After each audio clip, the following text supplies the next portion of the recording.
All right, hello again.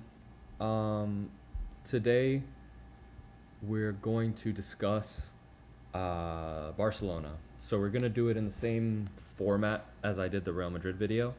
I'm actually gonna keep the sort of unstructured and kind of just like free flowing format of these videos. I think starting off with like these technical analysis that I'm making, one, it's difficult to make analysis on a season that hasn't even started yet, and the concept of these videos is more to just one, like, put thoughts forward and then make predictions and projections, and it's also for me myself to see like how my tactical mind kind of works, and if I can kind of convey that to you, then I've kind of succeeded. So here we have Barcelona, probably the most exciting side to watch last season, probably the best side in the world, barring maybe PSG. Last season they got unlucky to get knocked out in the UCL, and obviously they dominated all domestic competitions. We're going to talk about three things here. So one, we'll do a season review of last season, just a summary and of like good things and bad things. And then two, we're going to talk about new player integration, because they do have not only new signings, but they also have a what you call it, players coming back from injury. And then the third thing we'll talk about is some predictions and projections that I have, like some, I don't know, just predictions that I think based on what I see with Barcelona. So let's start off. So here we have the squad from last season. I'm gonna put Joanne in goal for now, because who cares? I'm not typing out Chesney. So this is how Barcelona would line up last season, and obviously they would have the really high line. That's probably the staple of this side. But one thing I want to highlight is Flick brought back to Barcelona what they're known for, which is close combinations, possession dominant football, midfield maestros that dominate the game. And he brought forth, additionally, on top of that, a more modernized format of said, identity. So tactics, they're not about how a team lines up and like the nitty gritty, like, oh, like Yamal, like you're gonna go here and then attack the goal, or you're gonna hold with.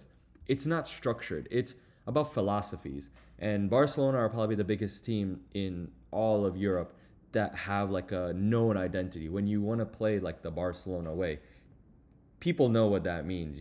With Real Madrid, it's counterattack, transition ball. But they're more known as like the brand, as like the superstars that they bring in. But when you want to talk about actual footballing ability, that's not the right way to put it. But actual football identity, Barcelona is probably the most notable.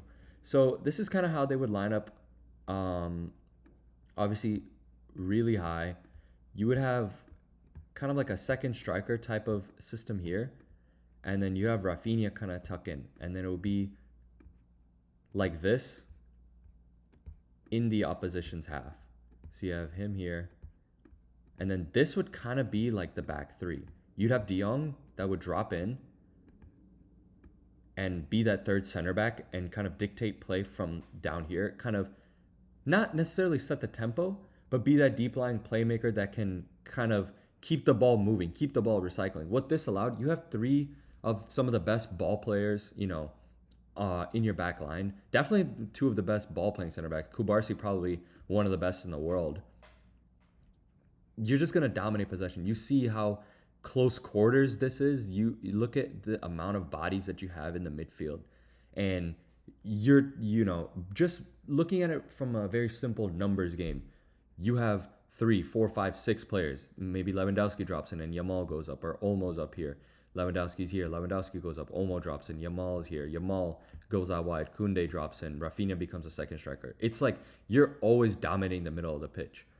That left, obviously, these spaces right here, especially on this right side with Koundé, and like these spaces especially. But you have less so, on this right hand side with Balde's like recovery, and we'll talk about that because that was one of the biggest downfalls. And I think the reason why this Barcelona side failed to win the treble or win every trophy last season is just because of Flick's determination and kind of, oh, not really stubbornness, but almost stubbornness to not really switch up the identity of the team based on the player personnel.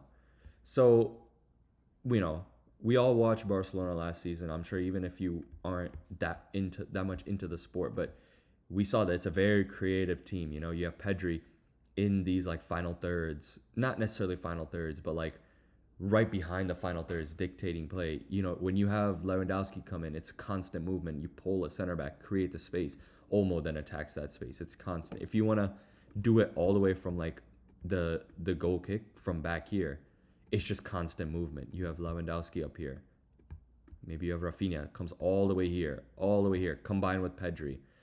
Balde go up. Okay, play that ball. Rafinha darting run up the pitch.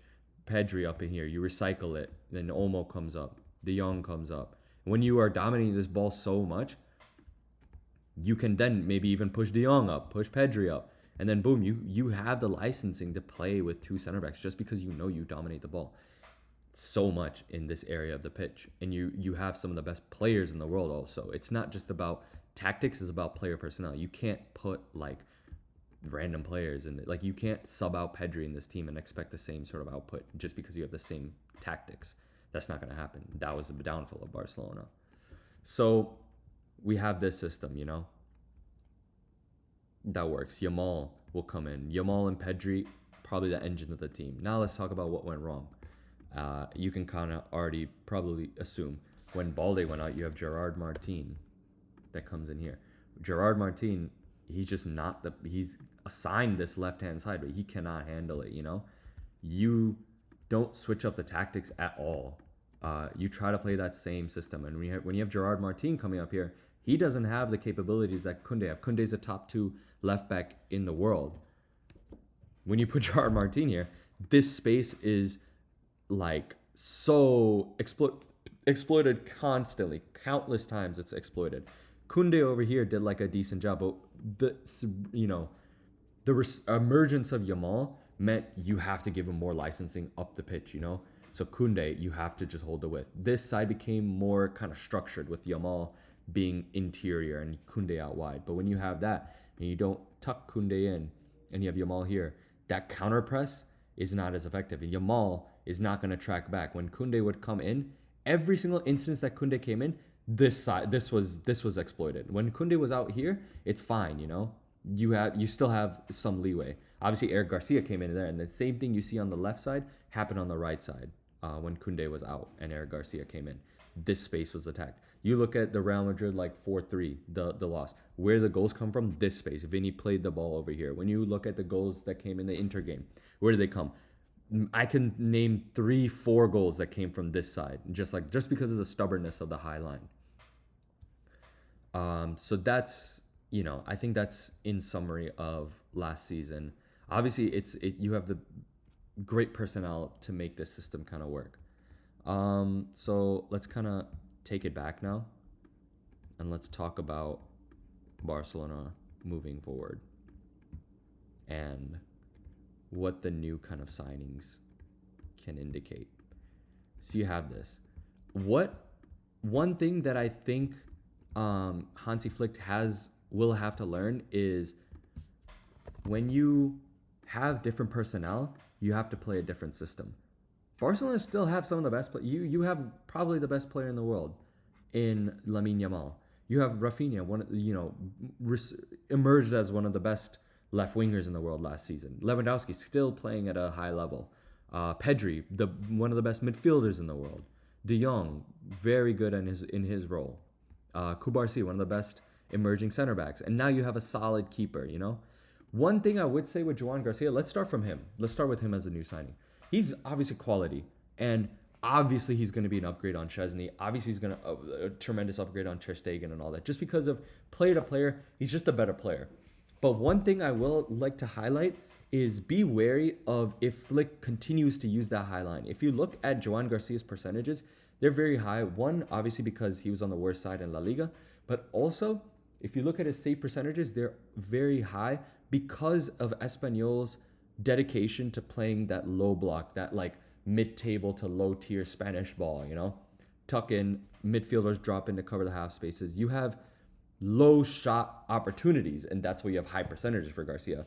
It will be really interesting to see how he plays with that high line, because when Barcelona, say a player goes down or they get exploited over the top, when that happens, Garcia will be facing a lot more 1v1s. There'll be a lot more defender isolations, and then he'll have to be more, cognizant and more active on when to push up, when to drop back, and just be a better overall shot stopper. So I think that's one thing to watch with Garcia. Obviously, he's still like going to be, a clear upgrade. I'm not saying that, but yeah, that's that. We'll go to Rashford next because I want to save the last player till after, because that's my biggest, I'm very excited about that. So now we have Marcus Rashford. Let's put him in for Olmo. This one, what it does is you have a player that's gonna be willing to be rotated, so you have a different dynamic that you could have in the attack. Barcelona could line up like this next season, and I see it. Say in games that they need goals, which they already have those goals and all that, but say you want to dedicate that back line, to drop more. This will allow Flick, I think, to drop that high line a bit and allow, Balde and Koundé, they don't need to push up too much, because look at it. You have Rashford, who's a left inside forward. Rafinha is a true winger, but also an inside forward. This is a flip-flop that will happen countless times if they're playing together. And this is all speculation. Obviously, Flick could just make him a straight swap for Rafinha and use him strictly in rotation. Maybe we won't see these guys together. Maybe we'll see Ferran Torres here. Or maybe we'll see Rashford there and Ferran Torres and Rafinha. Those and Lewandowski. Those four players can just rotate, and maybe we'll never see this combination of players. But I think this will work so well because it allows you to drop that high line, maybe have De Jong a bit higher. Maybe in this position, instead of De Jong, you put Gavi, who's better higher up the pitch. And then we'll see Gavi back in his more preferred, a better role. Maybe you want to go hyper aggressive and you put Olmo there. So now you have constant rotations. That Barcelona philosophy is still there. I really think this will work really well in games that they want to just go for it, just attack constantly, pile on the goals, This could also be a second half substitution type of thing where Rashford comes in for that midfielder, Instead of 3 in the midfield, you have 4 in the attack now. I really like how this looks. It does become a bit more, it isolates Yamal a bit more, but the thing is, if you're gonna isolate one player, it's gonna be Lamine Yamal on this side. He doesn't need the support on that side to create and get involved and all that. You can maybe have Olmo that floats out there to cover, but I don't see that happening. I think this right space in the final third can be all run by him. It's if you look at Rodri, he's a single pivot that can dominate this zone. Lamine Yamal is that type of impact on a zone in, this side. And obviously, I think, so yeah, I think I kind of covered everything with Rashford. It's pretty obvious to know that, he can obviously be used as a rotation player and play the same role as Rafinha if Rafinha goes down. It's just good cover to have. But this is the important part about new signings. It's, can you be dynamic? Can you be flexible? Can you change on the fly? Which Barcelona couldn't do last season. They had a winning formula, but when pieces of that winning formula were lost, we saw the effects. And you don't concede 8 or 7 to Inter Milan and, not be reflective. That's not a good sign. A defensive side putting 7 goals on you is a clear, a clear negative. And I think Flick, with the introduction of Rashford and with the option of having it, he'll be less stubborn and be more flexible in his lineup. And that is something to be excited about if you're a Barcelona fan. And now we're going to go into my favorite signing my favorite player, I think, at Barcelona. Player that I'm very excited about. I think Rahel will probably already know who that is. Marc Bernal. I'm very excited to see how Flick integrates him, because it could be he does integrate him. It could just be like, ACL tear. It's who knows. But I would love to see Mark Bernal. Let's just imagine that he's at his best, at his peak. You now, it would be lazy for me to say that it's just a Busquets regen that can be a single pivot. No, he's not that. He's much more than that, I think. In terms of the modern game, I'm not saying he's better than Busquets. I just think what he offers you in the midfield is gonna be more flexible than like a Busquets. Busquets, it was tried and true. We knew what he was good at, and he was the best in the world at it, at that single pivot. Bernal, you pair him with a player like Pedri, he can one he can become that single pivot, and Pedri can move up into this position. And with Pedri's vision, think about the Benfica game where he assisted Eric Garcia to the back post. You're going to see that so much more. And you know what this allows? This allows Rafinha to come inside, Pedri to go right here, Bernal to float right here. Maybe Balde can be that support player instead of pushing all the way. Bernal right here, Olmo in here, and Lamine will come across. Kunde will be here. We talked about Rashford giving the leeway to the high line to drop back. This makes it an even more aggressive high line because you have a player that we know the roles of De Jong. Think about De Jong, but even better, even more vision. He can be that single pivot. He can be that, not a playmaker, but a recycler of the ball constantly. Like, he has the vision to break the line, go straight into Rafinha back into Pedri, and Pedri to Lewandowski, Bernal into Yamal. Yamal will drag a center back over here. What does that free up? Free man on this side. Bernal plays that switch over. Pedri plays that switch over. Maybe Bernal over here. On the half turn, he turns his man like Xavi does and plays Balde down the line. And look at how many bodies you can commit to the box now with that. That is the dynamic that a peak Bernal can bring. And I think we were robbed of that of last season due to his ACL tear. But yeah, he's just a phenomenal midfielder that I'm like super excited to see hopefully flourish. I hope the ACL hasn't impacted him too much. The biggest difference between him and Busquets is you need to be physical in this game. In the modern game, it's like a given. You need to be able to boss players. It's a very physical game. I think he wasn't really up for it. He's got the height for it. I think he needs to put on the muscle and the weight. And yeah, it's exciting times. Bernal, another dynamic of him is he can also come up here and Pedri can be back here. Now Bernal, this is the secondary dynamic of Bernal. He can be that deep lying playmaker, but then he is more than willing, with obviously him being young, but also him having the skill set to come up here and let Pedri dictate maybe from deep. This is a progression of Pedri that I'll see. Coming even deeper to dictate play and then being able to also just swap and then go super high. It's going from more of a Xavi type of role for Pedri to a more Iniesta type of role for Pedri, if you want to put it in very, very simple terms. I think that's a loose kind of comparison, but it kind of makes sense if you watch Barcelona. Think about how Iniesta is in those pockets. Well, less so with dribbling, but then Xavi in this position, if you look at like the treble season in 2009 for Barcelona, how impactful he was in this position with combining with Lamine Yamal. So yeah, it's a really, really cool dynamic to see, and I could see Barcelona lining up in something like this next season, just a 4-3-3 with Bernal as a single pivot if he's again back to 100%. Some downfalls of this side, I would say they've mitigated a lot of them, but I think losing the man in midfield and also just with the amount of games that they played last season, it's gonna definitely take a toll on the players. That always does. Having the introduction of Rashford, having the introduction of Bernal coming back, that'll be huge. But then again, their core is so cemented that the loss of one of their players from the core can really impact it, like we saw with the fullbacks. A center back, Inigo is getting older.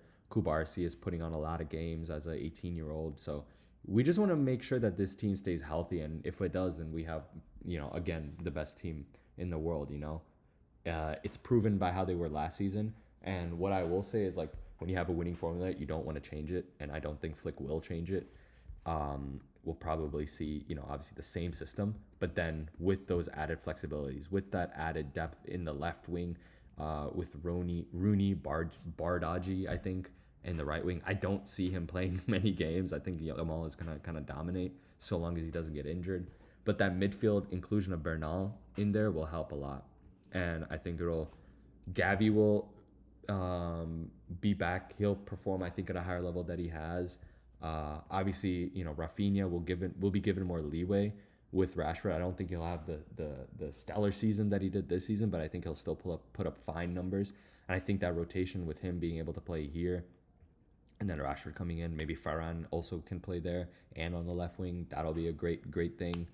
Olmo will be given some rest, although he is pretty injury prone. That's something that is to keep an eye on. And if Bernal emerges as like that true, like starter, then we'll probably see a midfield like this towards the end of the season. So yeah, I think that kind of summarizes well. I'll give some bold predictions now. I think next season Yamal will have like what's it called? His best goal scoring season. That's probably like a level 1 prediction. I think Pedri will have his best season in terms of output, but that's dependent mainly on Bernal, I think, and how Flick plays the midfield. I think because of the profile, I'm assuming that, it gives, in theory, it gives Pedri more of an opportunity to be like a final third 8. And thinking about that, it will increase his output because he's in better positions. So I think he'll transition from more of like a facilitator, and then he'll finally have that output that people have kind of been nagging about. I think that's his probably his worst trait. He's not really that output machine that you want him to be, that assister, the GA machine. I think Kubarsi will kind of cement himself as like a top 3 center back in the world if Flick can kind of tone down on that high line. And yeah, I think everything else is looking good for Barcelona. I think this is a pretty in-depth and pretty good analysis. I think you got to see a lot of, obviously we'll see a lot of the same, but you can kind of see the changes and the differences that are brought forth by the new signings and the introduction of Bernal back in the side, and just how Flick will kind of learn from last season. So yeah, exciting times for Barcelona. I think it'll be good. And yeah, I'll probably end it there.